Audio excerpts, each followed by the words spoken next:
नमस्कार, India news Madhya Pradesh Chhattisgarh में आपका स्वागत है। मैं हूं दीप्ति चौरसिया। नजरिया में आज हम खास मुलाकात करेंगे मध्य प्रदेश बीजेपी के उपाध्यक्ष विजय लूनावत जी से। लूनावत जी, स्वागत है आपका इंडिया न्यूज। जी नमस्कार दीप्ति जी।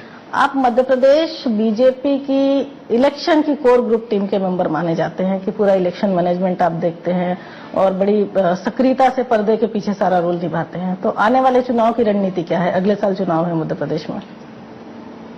लगातार 3 चुनाव 2003, 8 और 13 भारतीय जनता पार्टी के चुनाव प्रबंधन सेल का मैं एक हिस्सा रहा हूं और उसके बाद से पार्टी के प्रवक्ता, मुख्य प्रवक्ता, उपाध्यक्ष के रूप में भी काम कर रहा हूं। अब ये पर्दे के पीछे वाला रोल खत्म हो चुका है, अब पर्दे के सामने आ चुका हूं। पार्टी का उपाध्यक्ष भी हूं, अलग अलग संभागों का दौरा भी होता है, पार्टी के दूसरे कार्यक्रमों में भी जाना होता है। और जिस तरीके से माननीय शिवराज जी का चुनाव लगातार हम लोग लड़ते रहते हैं और मध्य प्रदेश के साथ तो कुछ न कुछ जुड़ा ही हुआ है। एक न एक उपचुनाव यहाँ होता ही रहता है। अभी भी 2 उपचुनाव चल रहे हैं, अटेर और बांधवगढ़ के। और पूरी तरीके से भारतीय जनता पार्टी पूरे 5 साल चुनावी मोड में ही रहती है। 5 साल चुनावी मोड में रहते हैं और अब आप पर्दे के सामने आ चुके हैं। पर्दे के पीछे से तो बहुत इलेक्शन मैनेज किए, पर्दे के सामने से कैसे करेंगे? लगातार पिछले 13 सालों से, राधा 13.5 सालों से यहाँ पर मध्य प्रदेश में भारतीय जनता पार्टी का राज है और पिछले 11.5 साल से शिवराज जी मुख्यमंत्री हैं।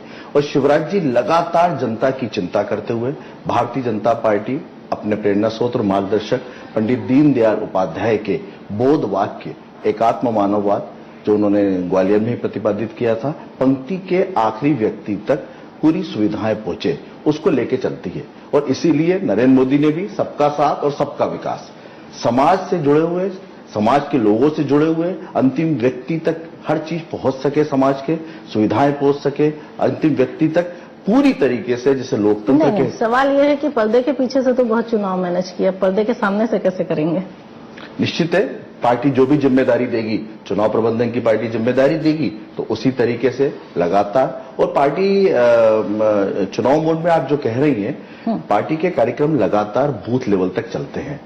68,000 से ज्यादा बूथ हमारे यहाँ हैं और अभी भी 6 अप्रैल को हमारा जो स्थापना दिवस है पूरे बूथ में मनाया जा रहा है।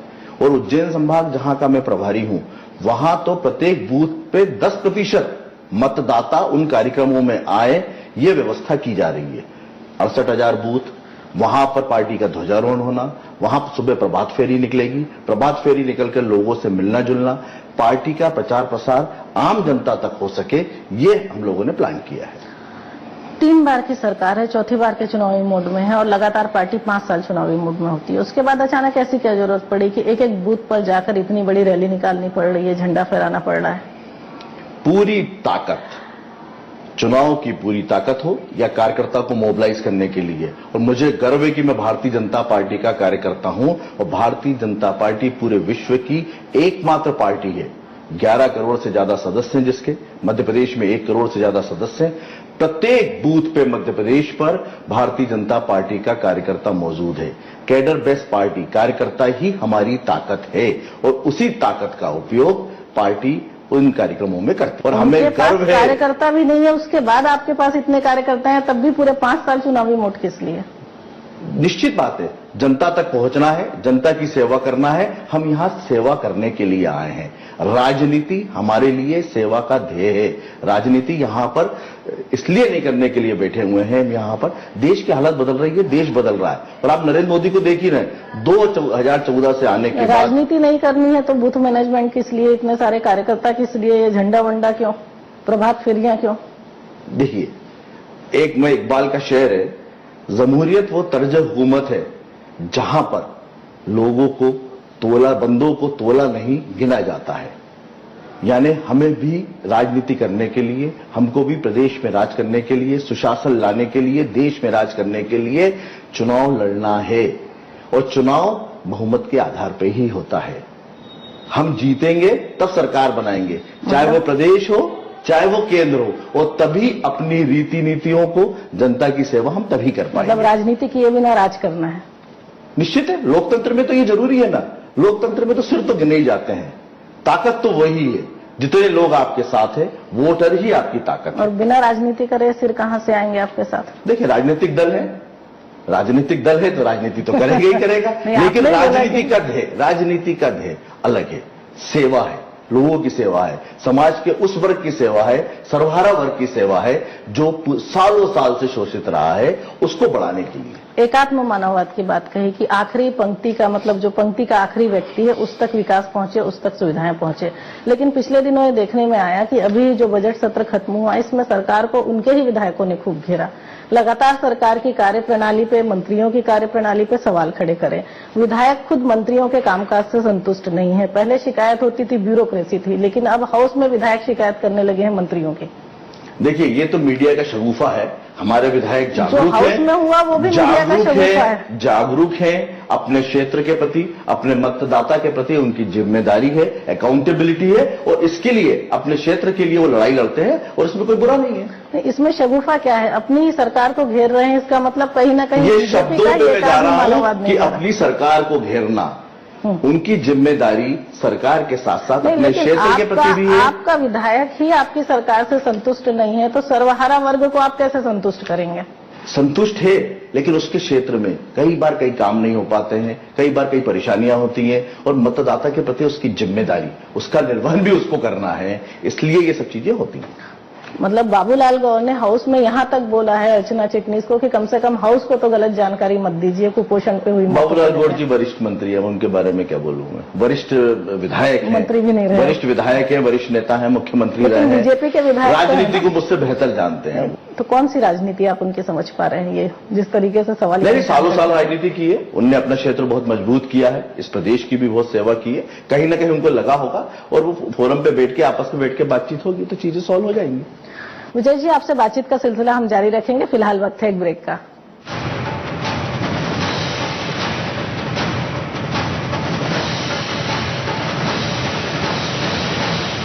ब्रेक के बाद एक बार फिर स्वागत है आपका। नजरिया में हम खास मुलाकात कर रहे हैं मध्य प्रदेश बीजेपी के उपाध्यक्ष विजेश लूनावत से। अभी तक हमने उनसे बातें करी मध्य प्रदेश की राजनीति को लेकर, कुछ सत्ता और संगठन को लेकर, लेकिन आइए अब हम उनसे बात करते हैं मध्य प्रदेश में चल रही नर्मदा सेवा यात्रा को लेकर।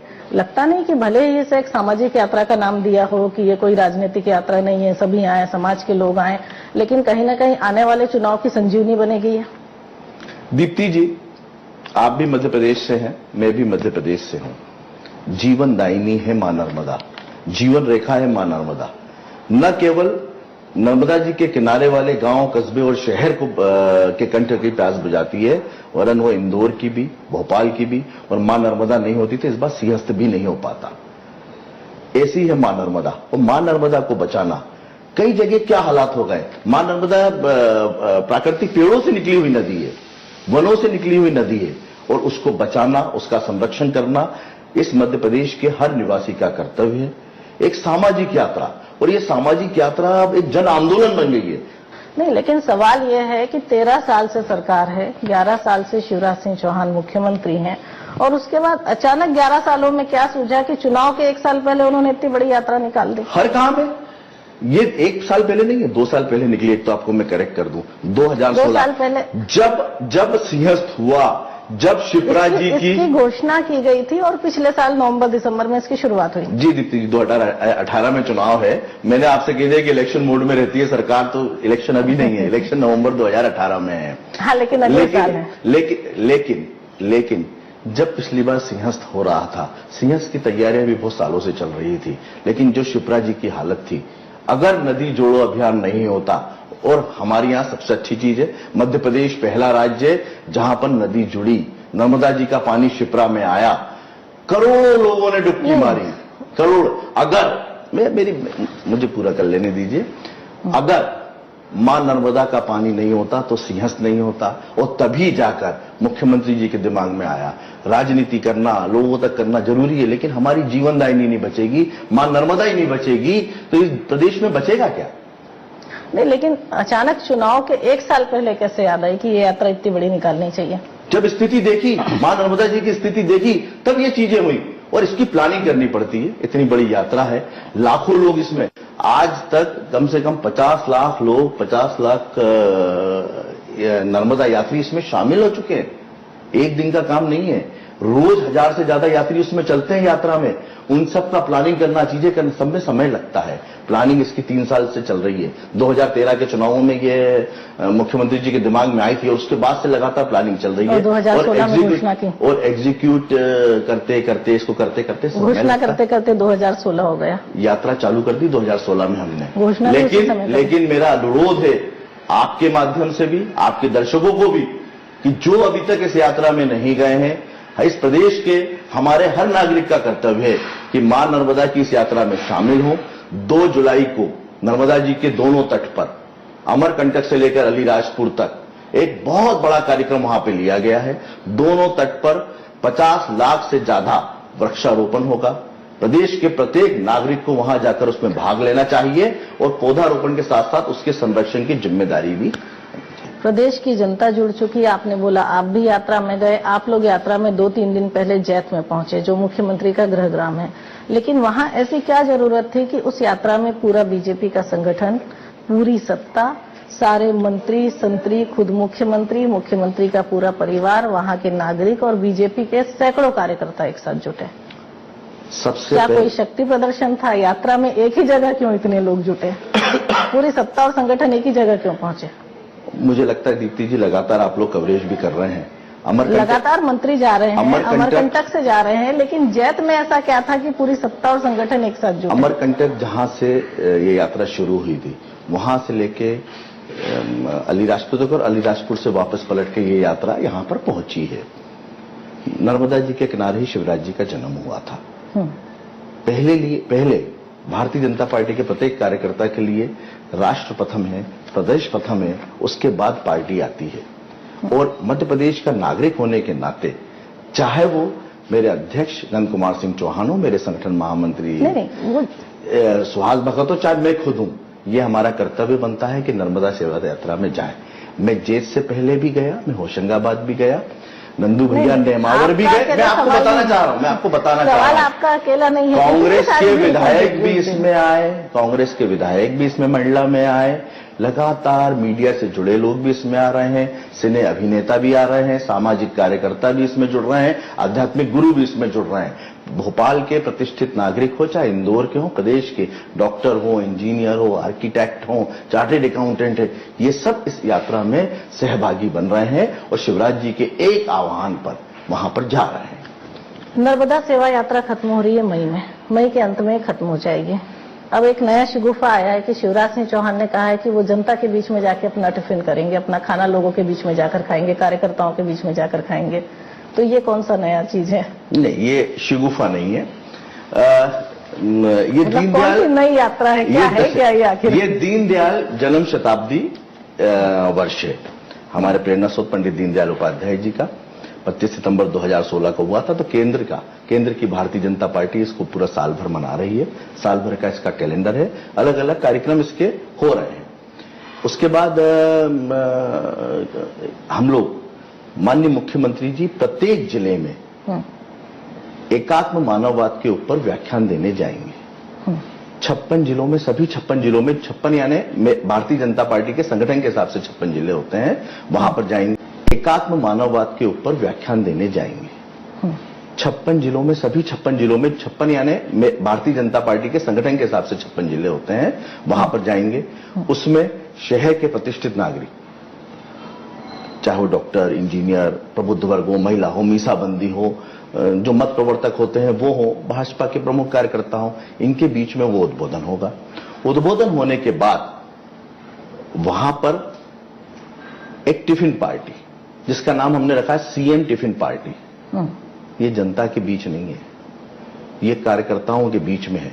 वो कार्यकर्ता जो लगातार 5 साल भारतीय जनता पार्टी का हर कार्यक्रम नीचे बूथ तक पहुंचाता है, जनता तक पहुंचाता है, प्रचार प्रसार करता है केंद्र की योजनाओं का, प्रदेश की योजना, उसके प्रमुख लोगों के साथ अपने अपने घर से टिफिन लाकर, कोई राजनीतिक चर्चा नहीं, कोई संगठन की चर्चा नहीं, घर में अपनी मां के हाथ का, अपनी पत्नी के हाथ का, अपनी बहन के हाथ का टिफिन लेके आओ।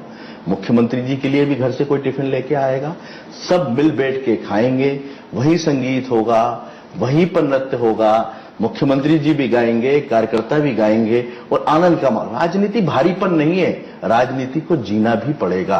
राजनीति ये नहीं कहती कि 24 घंटे करते जाओ। अपने आप को हल्का करने के लिए, अपने आप से जुड़ने के लिए, एक दूसरे से भावनात्मक लगाव भी पैदा होता है। इसलिए ये सब संगठन को मजबूत संगठन मजबूत होता है। संगठन मजबूत करने पे आप लोग जोर दे रहे हैं और पार्टी का जो साधारण कार्यकर्ता है उस समय उसका गुस्सा फूट रहा है। उसका कहना है कि कांग्रेस से लोगों को लाया जा रहा है, मंत्री बनाया जा रहा है, विधायक बनाया जा रहा है, लेकिन जो सालों से पार्टी का झंडा उठा रहे हैं उनको कुछ नहीं मिल रहा। अब ये कहां आप लोगों को गुस्सा फूटता नजर आता है मुझे ये नहीं मालूम। देश हो या प्रदेश, आपकी बैठकों उत्तर प्रदेश हो या उत्तरांचल, बीजेपी की बैठकों से ही ये बात निकल कर आती है। बैठकों में तो क्या होता है वो तो मैं जानता हूं ना, बताने वाले क्या बताते हैं वो एक अलग चीज होती है। बैठक के अंदर तो कैमरा होता नहीं है, लेकिन इसीलिए आप लोग दबा देते हैं।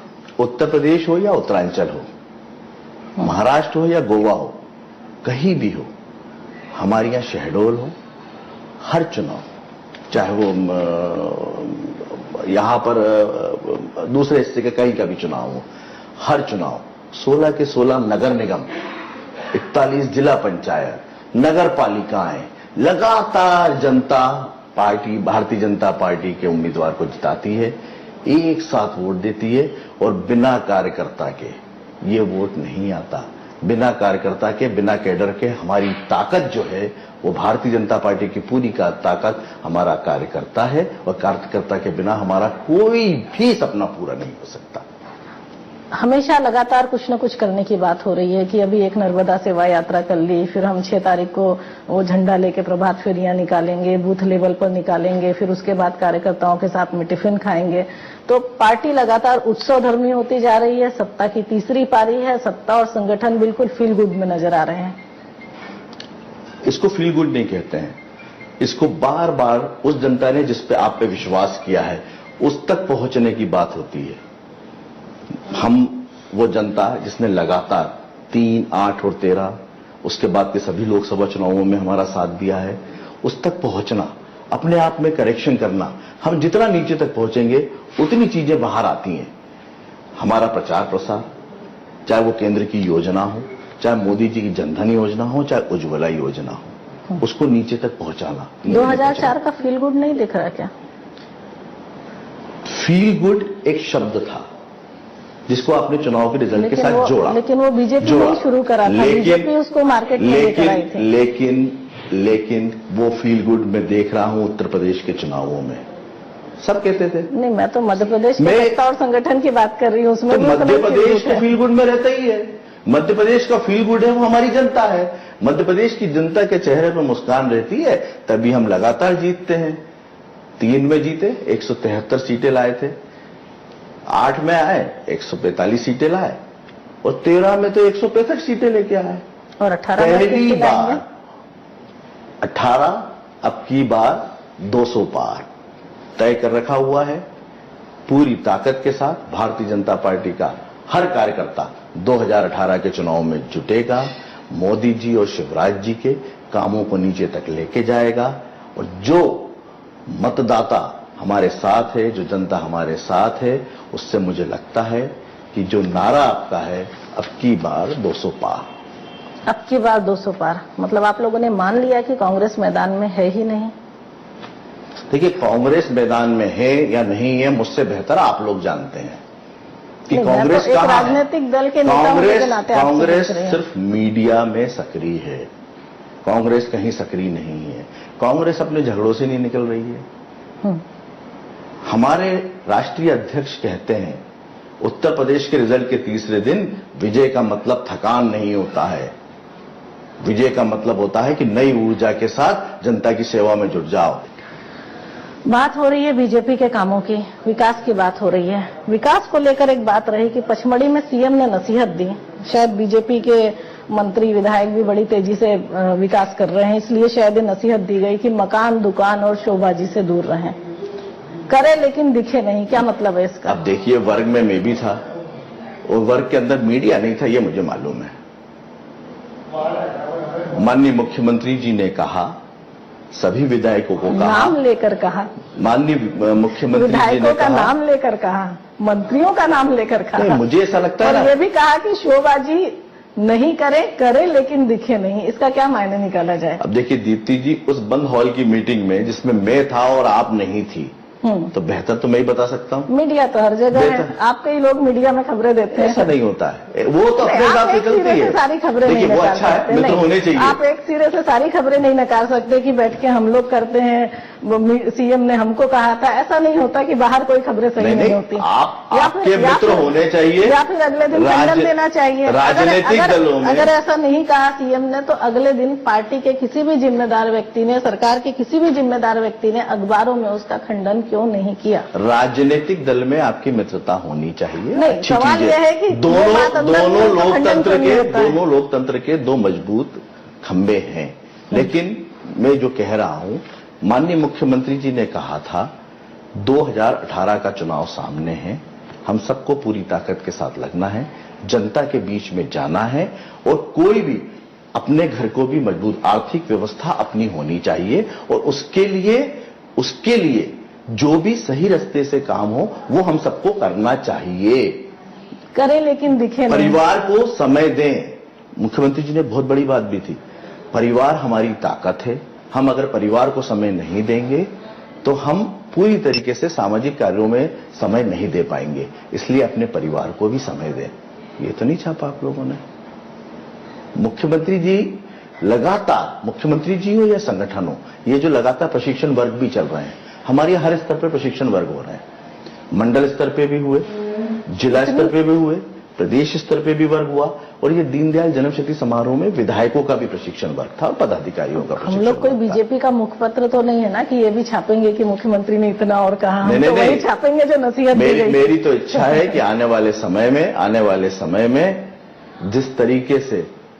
जिस तरीके से मध्य प्रदेश की जनता भी भगवा हो गई है, मध्य प्रदेश की जनता भी भारतीय जनता पार्टी के रंग में रंग गई है, मेरे मीडिया के मित्र भी उसी रंग में रंग जाएंगे तो अच्छा रहेगा। आप लोग मेहनत कर रहे हैं क्या उनको रंग में रंगने के लिए, जो इतने दावे से आप बोल रहे हैं? आप लोग भी वोटर हैं, आप लोग भी जिम्मेदार, लेकिन आप लोग भी जिम्मेदार हैं, लेकिन हम लोग कोशिश तो करेंगे। कोशिश आप लोग करिए, हम लोग वोटर हैं, लेकिन हम काम प्रोफेशनल करते हैं। जैसे आप राजनीति करते हैं पर राजनीति नहीं करते।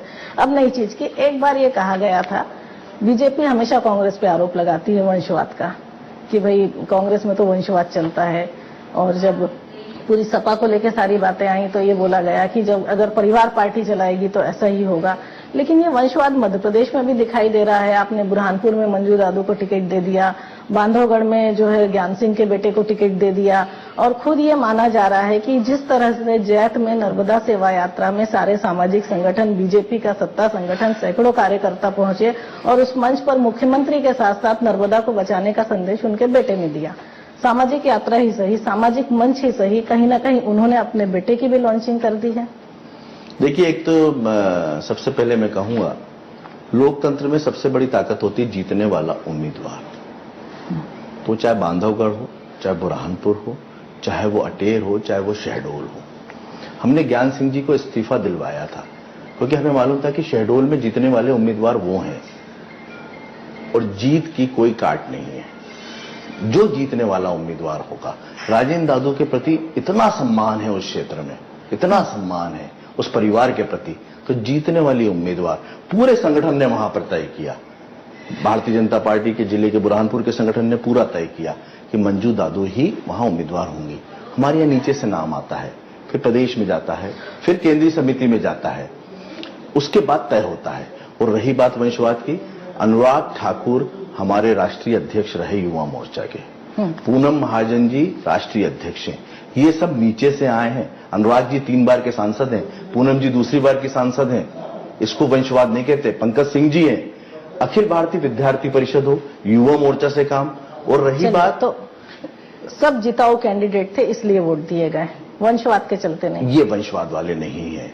वंशवाद तो वो परिवार है जिसके बारे में बात की जाती है। नहीं, दूसरी नेहरू से लेके, इंदिरा से लेके, राजीव से लेके, मुझे पूरा तो करने दीजिए दीप्ति जी, राहुल से लेके मैं कुछ बोलना चालू करता हूं कांग्रेस के बारे में, आप मुझे रोक देती हैं। नहीं, बात आपकी ही पार्टी की हो रही है। ये माना जा रहा है कि जैत में जो एक सामाजिक ये पार्टी करते हैं ना आप लोग, आप हमारी बात करते हैं लेकिन उनके बारे में नहीं बोलते, जिसने 60 साल तक सिर्फ और सिर्फ वंशवाद को यहाँ पोषित किया। अरे अभी तो आपने बोला कि कांग्रेस की बात मुझे करना ही नहीं, कांग्रेस मीडिया में है इसलिए मीडिया की बात नहीं करी। वंशवाद को जिसने पोषित किया, जिसने पोषित किया, चलिए कांग्रेस अपनी जगह है, लेकिन बीजेपी क्या कर रही है? अगर हम जैत की नर्मदा सेवा यात्रा की बात करें तो वहां जिस तरीके से उस पूरे मंच पर गैर राजनीतिक मंच था, सामाजिक कार्यक्रम का एक मंच था, एक सामाजिक यात्रा का मंच था, जन आंदोलन का मंच था, जो आप कहें, लेकिन मुख्यमंत्री के बाद पूरी सत्ता संगठन के मौजूद होते हुए भी सिर्फ उनके बेटे कार्तिकेय ने नर्मदा को बचाने का संदेश दिया। इसको क्या माना जाए?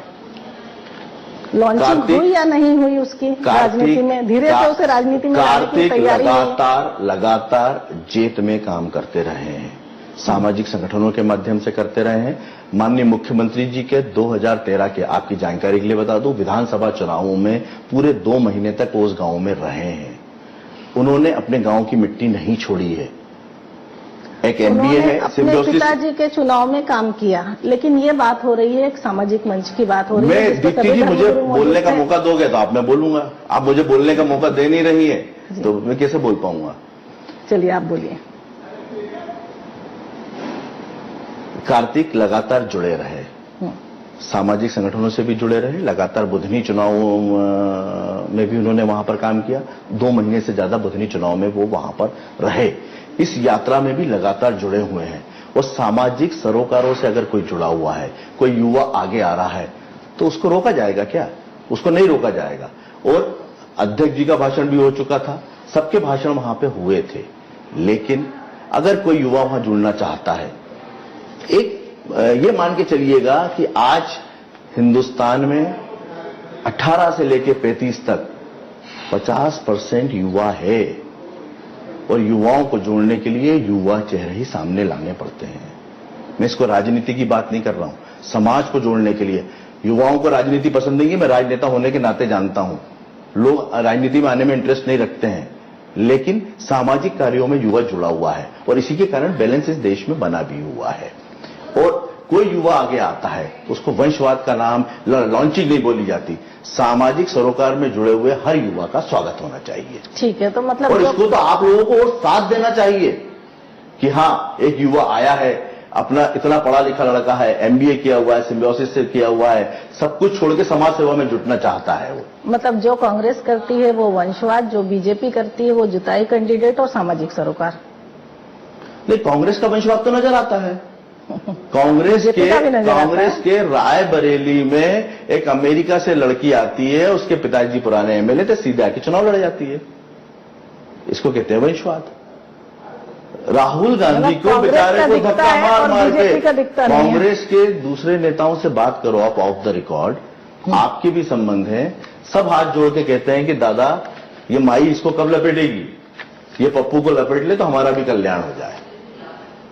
आखिरी सवाल, 15 साल की सरकार, एंटी इनकम्बेंसी सामने है, पिछली बार 100 मौजूदा विधायकों के टिकट कटे, उसके बाद भी, इतने सब के बाद भी आप ये अपना नारा दे रहे हैं अब की बार 200 पार, इतना कॉन्फिडेंस कैसे? हमारे काम, हमारा कार्यकर्ता और हमारे नेता, और सबसे ज्यादा उस जनता का भारतीय जनता पार्टी के प्रति प्यार।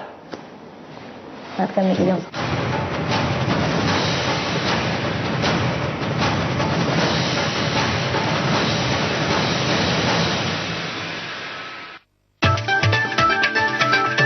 ये है ITV नेटवर्क और आप देख रहे हैं इंडिया न्यूज मध्य प्रदेश, छत्तीसगढ़, हिंदुस्तान के